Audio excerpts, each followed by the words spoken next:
Hey everyone, Scott here to discuss Magnolia, starring John C. Reilly, Melora Walters, William H. Macy, Philip Seymour Hoffman, Jason Robards, Tom Cruise, Julianne Moore, and Luis Guzman, and directed by Paul Thomas Anderson.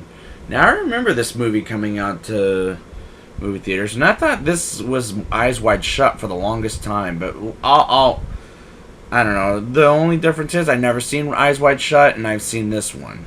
And it's more of a Stanley Kubrick film. So let's get into this one. We get a narration of the town with many different points of views of quite a few relatable characters, and I like the narration. Donnie Smith, played by William H. Macy, is a former child star who was on a reality TV show in 1968 and wants braces desperately, but I always enjoy William H. Macy in the movies I see him in. John C. Reilly is a police officer who deals with the disturbance with a loud lady named Marcy who's screaming at the police officer and cursing was absolutely fucking hilarious.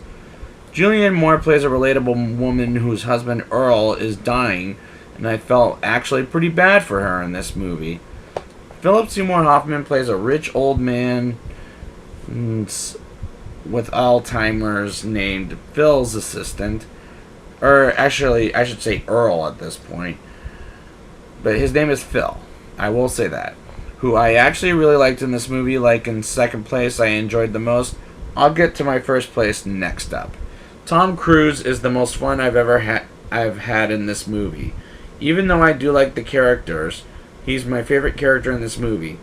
Philip Baker Hall is as Jimmy, a talk show host and the father of Claudia, who yells at her father while he's telling her he has cancer and is going to die a sad death.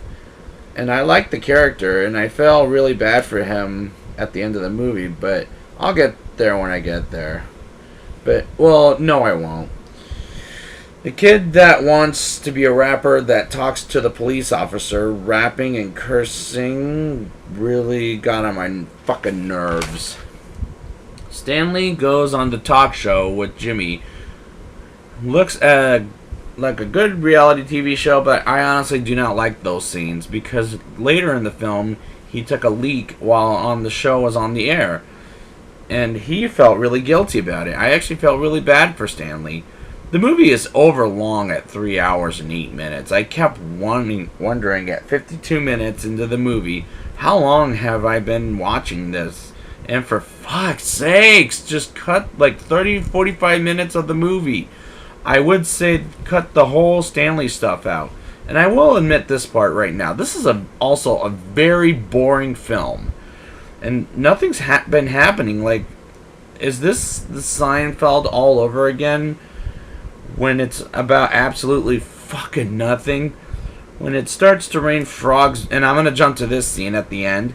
When it starts to rain frogs, I thought that was cool. It gave me, I'll give the movie that. But yeah, nothing's happening except for point of views of different characters. I will say that. Now it's time for the rating. I'll give this movie a 4.7 out of 10. I did like it at first, but then when we get to the middle and like a lot of the middle and towards the end, it just turned it down for me. Like, this has good characters, but this movie is like a boring version of Seinfeld, and I have to confess, I fell asleep in the middle of this because it got so fucking boring, and it's also too long. So I'd like to thank you guys for joining me for Magnolia, and next week I will be back with Punch Drunk Love, the Adam Sandler movie.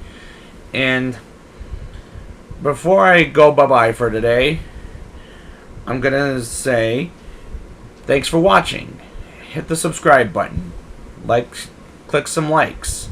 Watch some more videos. And please leave a positive comment. And until next time, have a good one.